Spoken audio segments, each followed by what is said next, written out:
उस समय जो होली खेलते थे हम, तो होली से 8 दिन पहले एक टीम बनती थी और वो टीम होली के त्यौहार की पूरी तैयारी करके लकड़ियाँ इकट्ठी करती थी। लकड़ियाँ इकट्ठी करके और फिर होली की रात को हम वहाँ होली मनाते थे। होली मनाने से पहले खूब वो क्या बोलते हैं उसको, जो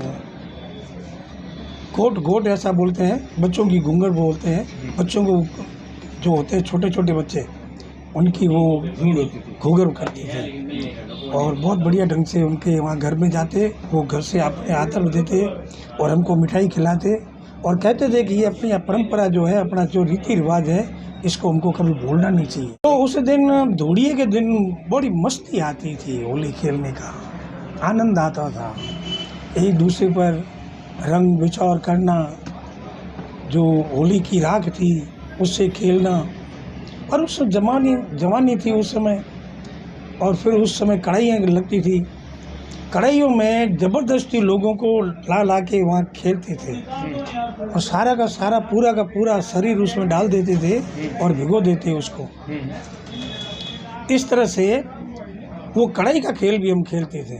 अब जो इस समय जो होली खेली जा रही है ना, अब उसमें एक प्रसिद्ध एक कवि है जो गाना गाते हैं, थे खेलो लाल गुलाल होली नित आवे, थे खेलो लाल गुलाल होली नित आवे, थे बरसों गलाल गुलाल होली नित आवे। इस तरह से जो गुलाल, अब जो होली का रूप आ गया वो गुलाल आ गया है, तिलक लगाना, कपड़ों पर गुलाल लगाना, और ये एक परंपरा बन गई है और बहुत अच्छी है ये। पहले जो लठमार होली थी अब वो लठमार होली नहीं है, अब ये आदर्श होली रह गई है। और फिर जो हमारे यहाँ सिस्टम में रीति रिवाज है कि जिसके घर में सूग होती थी, मरना होता था, तो होली का जो पहला पर्व आता था ना, तो उसके वहाँ हम जाने थे, बैठने जाते थे और उनके दुख में शोक में हम सम्मिलित होते थे। और फिर 12 बजे के बाद में पूरा होली का खेल खेलने के बाद में कुछ शांत हो जाते, नहा धो के घर पे कपड़े पहन के बढ़िया, और शाम को फिर जो भाई बहन आते थे घर पे, उनकी आदर सत्कार करते हुए उनके लिए होली के घेवर, हमारे यहाँ सिस्टम में घेवर बनाने का, घेवर और चूरमा, सेतु जिसको बोलते हैं चूरमा, उसका हम सबको खिलाते हैं।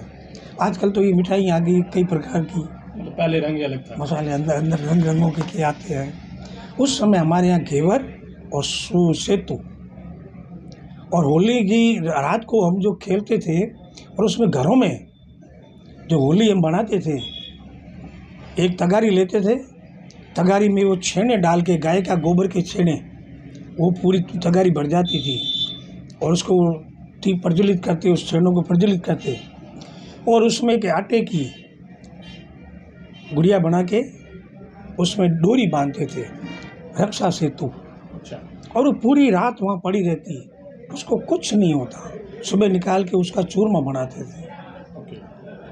ये एक चमत्कार है होली का, होली माता का। मतलब वो रंग ही अलग थे।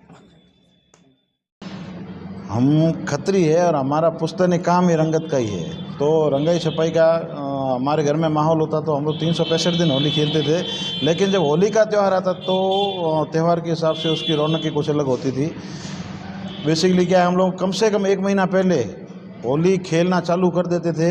हमारी गली से जो भी गुजरता, बिना खत्रियों के रंग में रंगे हम किसी को जाने देते ही नहीं थे।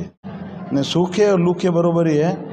होली तो रंगों वाली सरोबार होनी चाहिए, भीगने चाहिए, उसके बिना तो कुछ मज़ा ही नहीं है अभी सूखी होली में। हाँ, वो पहले क्या है कि हमारे समाज के नोहरे में आज भी रखी हुई है वो कढ़ाई, तो उस टाइम में क्या है कि हम लोग पूरा सरका के उसको मार्केट के बीच में इलाजी बाज़ार में लेके जाते थे। उसको पूरा पानी से की टंकी से भर के रंग डाल के, फिर जो भी वहाँ से निकलता था होली के दिन वहाँ से पूरा उसमें उसको अंदर डाल के नहला के उसको बाद में जाने देते थे। सीधा कोई जा ही नहीं सकता था जो रंगों को मतलब एलर्जी। हालांकि वह वो टाइम में ऐसा कोई आदमी नहीं मिलता जो रंग नहीं खेलता है। लोग खुश होते थे। आज के टाइम में तो कोई भी झगड़ा करने के लिए आ जाएगा, तो कुछ झगड़े होने शुरू हो गए, बाद में वो कढ़ाई का सिस्टम हटा दिया धीरे धीरे। अब कितना बदल गया है माहौल? माहौल बहुत ज़्यादा बदल गया है। लोग लगभग क्या है, रंगों के दिन घर से बाहर निकल ही नहीं रहे हैं। जो अपना त्यौहार है, अपनी संस्कृति है, बहुत बढ़ चढ़ के मनाना चाहिए, लेकिन थोड़े से लोग बोलते हैं ये फालतू लोगों का काम है या कुछ थोड़े डिसेंट मेरे ख्याल से कुछ ज़्यादा हो गए हैं। बढ़ गया है पूरा होली का। हाँ।